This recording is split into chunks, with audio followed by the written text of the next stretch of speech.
Hello everyone and welcome to our channel. बहुत जल्दी मैं ये वीडियो बनाने वाली थी, लेकिन मुझे कमेंट्स में एक डिमांड आई थी कि आपको एक वैक्सीनेशन पे वीडियो बनानी चाहिए। सो आई थॉट कि इसमें और डिले नहीं करना चाहिए और इस वीडियो को तुरंत बना देती हूँ। तो इसीलिए मैं आज का जो वीडियो है वैक्सीनेशन से रिलेटेड होगा। तो इसमें बहुत सारे क्वेश्चंस आपके सॉल्व होंगे, बहुत सारी क्वेरीज जो है आपकी वो सॉल्व हो जाएंगी और आपको इम्पोर्टेंस भी पता चलेगा कि वैक्सीनेशन का क्या है। तो let's get started with the video. सबसे पहली बात तो ये है कि वैक्सीनेशन इतना इम्पोर्टेंट क्यों है। हर चीज़ मतलब इंसान हो चाहे डॉग हो, कोई भी एनिमल हो, उसके वैक्सीनेशन इतने ज़रूरी क्यों होते हैं। पहली बात तो आपको समझना ये बहुत ज़रूरी है समझना कि वैक्सीनेशन सिर्फ अब बीमार पड़ोगे तो लेना होता है, ये नहीं होता है। बहुत लोगों का ये मिसकॉन्सेप्ट है जो ऐसा समझते हैं कि डॉग जब तक बीमार नहीं पड़ता तब तक हम उसका इलाज नहीं कराएंगे या तब हम वैक्सीन देंगे। तो ये बहुत ही गलत चीज़ है। वैक्सीनेशन का जो टाइम है उसके टाइम पर अगर वैक्सीनेशन देते रहो तो डॉग को जो बीमारी होने के जो चांसेस है उसको ही हम ख़त्म कर देते हैं। So it is very important to get your dog vaccinated on a specific time. हर एक वैक्सीन का अलग टाइम होता है और कौन सी बीमारी से वो बचाता है, क्या इनके अंदर बहुत कॉमनली फाउंड डिजीज़ेस है, ये सब कुछ हम इस वीडियो में समझने वाले हैं। तो एंड तक इस वीडियो को ज़रूर देखना। तो डॉग के अंदर जो कॉमनली जो डिजीज़ेज़ होती है वो 5 चीज़ें जिनसे हमें डॉग को अपने बचाना है, जिसकी वैक्सीन्स मार्केट में अवेलेबल है और देना रिकमेंडेड है। वो 5 चीज़ें मैं आपको सबसे पहले बताती हूँ। तो उन 5 में से सबको जो पता है वो है एक रेबीज़, सेकेंड है डिस्टेम्पर, थर्ड है पार्वोवायरस, फोर्थ है कैनाइन हेपेटाइटिस और फिफ्थ है लेप्टोस्पाइरोसिस। अब इसको आपको बिल्कुल साइंटिफिकली समझने की ज़रूरत नहीं है। जो नहीं समझते हैं आप सिर्फ ये समझिए कि हर एक का मैं आपको डिटेल में बताती हूँ। वैसे देखिए, आपको साइंटिफिक टर्म्स पता होने चाहिए या उसका सब कुछ होना ये ज़रूरी नहीं है। आप ये समझ लीजिए कि ये तो नाम है उनके, लेकिन उनके सिम्टम्स क्या होते हैं और वो क्यों होता है, मैं आपको ये बहुत ही ईजी वे में आपको समझा रही हूँ। सबसे पहले तो रेबीज़।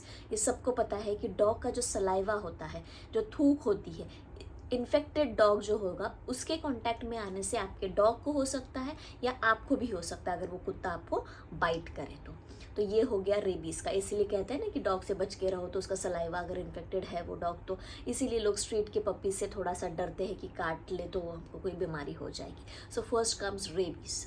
सेकेंड चीज़ है distemper, which according to me is the most fatal. सबसे डेंजरस मुझे यही लगता है, क्योंकि सबसे पहले वो आपके डॉग के रेस्पिरेटरी जो सांस लेने वाला जो सिस्टम है उसको अफेक्ट करता है। उसके बाद उसके गैस्ट्रिक जो पेट वाली चीज़ें हैं उसको डिस्टर्ब करता है और फाइनली वो अगर बढ़ जाता है तो ब्रेन मतलब कि नर्वस सिस्टम पर भी वो अफेक्ट करता है।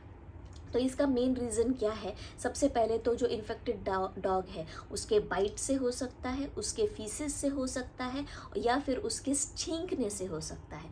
मतलब ये समझ लीजिए कि ये जो बीमारियां हैं यूजुअली इनके जो भी डॉग के सिक्रीशंस होते हैं उसके कांटेक्ट में अगर आपका डॉग आता है तो आपको डॉग को ये सारी बीमारी लग सकती है। तो डिस्टेम्पर अकॉर्डिंग टू मी ये सबसे फेटल लगता है मुझे, क्योंकि इसके अंदर बहुत सारी चीज़ें फटाफट इन्वॉल्व हो जाती है और इसका जो क्या कहते हैं सिम्टम्स है वो है coughing, vomiting and intense diarrhoea. बहुत ज़्यादा वॉमिटिंग, बहुत ज़्यादा कॉफिंग, बहुत ज़्यादा लूज मोशंस डॉग को होते हैं।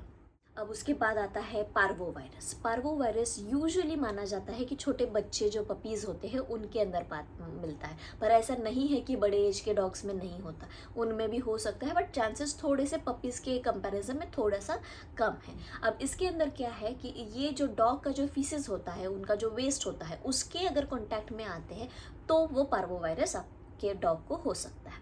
अब उसके में क्या होता है कि गैस्ट्रिक इंटेस्टाइन जो होते हैं, गैस्ट्रोइंटेस्टाइनल जो आपका पूरा फंक्शन है वो डिस्टर्ब हो जाता है। आपके डॉग को वॉमिटिंग और डायरिया बहुत ज़्यादा हो सकता है और अगर ये सही टाइम पे नहीं रोकते हैं तो ये बढ़ के आपके डॉग को हार्ट अटैक भी दे सकता है और इसके वजह से आपके डॉग की डेथ भी हो सकती है। तो बहुत बार हम सुनते हैं ना कि गैस्ट्रो हो गया था किसी डॉग को तो उसकी डेथ हो गई, तो वो पार्वो वायरस होता है जिसकी वजह से डॉग की डेथ भी हो जाती है। और this happens within like a week 10 days, बहुत ज़्यादा टाइम नहीं लेता है ये फैलने में। इसीलिए अगर आपके डॉग को एक वॉमिट भी हो रही है, एक बार भी उसको लूज मोशंस हो रहे हैं, तो आपको वो इग्नोर नहीं करना चाहिए। अगर आपका डॉग बाहर घूमने जाता है, जैसे शेरू सिम्बो जाते हैं, दुनिया भर के सारे डॉग्स उनसे मिलने आते हैं, तो ऐसे केसेस में आपको बहुत ही ज़्यादा सावधानी रखनी चाहिए कि सारी चीज़ें आपको मेंटेन करना है, कि सोशलाइज भी कराना है, फिर हाइजीन इश्यूज़ भी जो होते हैं उसको भी ध्यान में रखना है,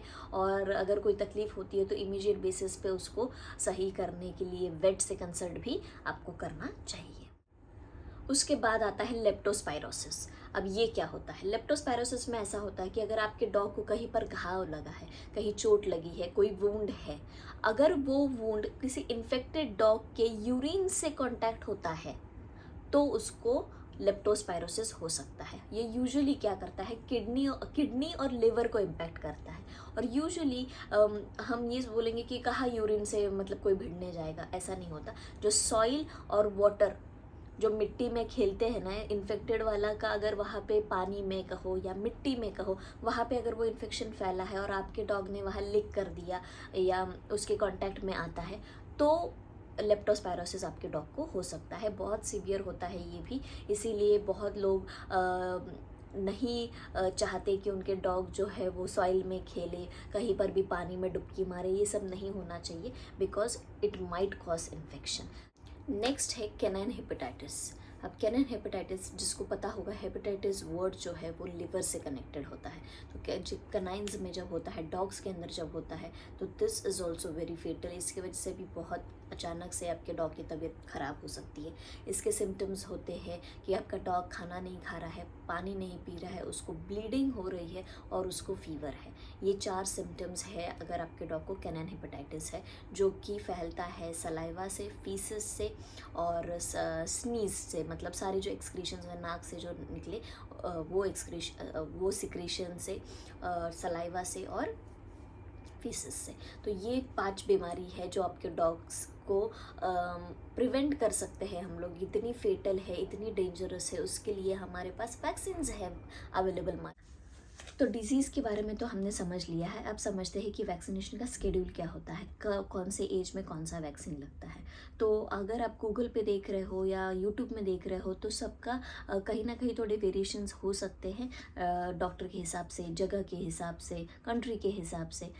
लेकिन मैं जो आपके साथ शेयर कर रही हूँ, मेरे शेरू का खुद का वैक्सीनेशन रिकॉर्ड की जो बुक है, मैं उसके अकॉर्डिंग आपको दे रही हूँ इन्फॉर्मेशन।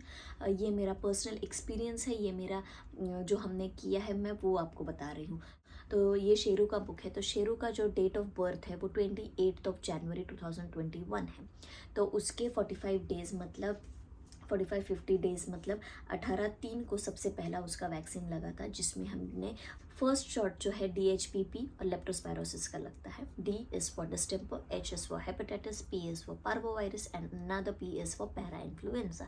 तो ये जो शॉट है वो पहले आपको 6 to 8 वीक्स में लग जाता है। अब सेकेंड वैक्सीन जो है उसके 20 दिन के बाद, अप्रॉक्सीमेटली 18 to 20 डेज़ के बाद, मतलब लगभग 2 हफ्ते के बाद उसको नेक्स्ट वैक्सीन लगी थी, वापस वही वाली, जिसमें यही इंक्लूड हुआ था DHPPI और लेप्टोस्पायरोसिस। ये सेकेंड वैक्सीन हो गई। थर्ड जो वैक्सीन है उसको लगी थी रेबीज़ की, ठीक है। उसके बाद फोर्थ वैक्सीन जो है वो फिर से रेबीज़ की लगी थी। और जो फिफ्थ वैक्सीन है वो थी DHPPI और रेबीज़ एंड लेप्टोस्पायरोसिस, जिसको हम लोग 7 in 1 शॉट बोलते हैं ना, वो वाला इंजेक्शन उसका लगा है। और अब फिर इतने इंजेक्शन्स लग गए, उसके बाद हर साल एक 7 in 1 शॉट लगता है उसी डेट पर। वैक्सीन्स जो है उसको आसान तरीके से कैसे याद रखना है कि कब देना है, मैं आपको बताती हूँ। एक तो हो गया कि 6 to 7 वीक्स के बीच में एक वैक्सीन लगी, उसके 1 महीने बाद दूसरी वैक्सीन लगेगी, उसके 3 हफ्ते बाद तीसरी वैक्सीन लगेगी और उसके और 3 हफ्ते बाद एक और वैक्सीन लगेगी। ये 4 वैक्सीन आपको दिलाने हैं आपको पेट को। उसको बहुत हेल्दी रहेगा, कोई प्रॉब्लम नहीं होगी। और उसके बाद जो शॉट है जो हर साल लगना है वो उसके ऑलमोस्ट 3 वीक्स के बाद वो वाला लगेगा। मतलब फर्स्ट 6 to 7 वीक्स में, उसके 1 महीने बाद दूसरा, उसके 3 हफ्ते बाद तीसरा, उसके 3 हफ्ते बाद चौथा, और उसके 3 हफ्ते बाद बूस्टर डोज जो 7 in 1 शॉट होता है वो लगेगा। और उसके हर साल तक फिर बूस्टर डोसेज आपको हर साल देने रहेंगे। आई थिंक कि मैंने बहुत इजीली आपको समझाया है, आपको याद रखने में भी दिक्कत नहीं जाएगी। आपको वैक्सीन के नाम भी मैंने बता दिए कि क्या कैसे रहेगा। तो आई होप आप लोगों को इन्फॉर्मेशन अच्छी लगी हो और आपके पूरी चीज़ें समझ में आ गई हो। अगर आपको कोई भी डाउट है, कोई भी क्वेश्चन है, तो आप हम कमेंट सेक्शन में ज़रूर लिखिए, और हम सारे कमेंट्स पढ़ते हैं, सबको कंसिडर करते हैं, और हम सबको सबके क्वेरीज सॉल्व करने की पूरी सी पूरी कोशिश करेंगे। तो आज के वीडियो में इतना ही। कल मिलते हैं आपसे नए वीडियो के साथ। तब तक के लिए आप हमारे चैनल को लाइक कीजिए, सब्सक्राइब कीजिए और शेयर करना मत भूलिए। Thank you for watching. Bye bye.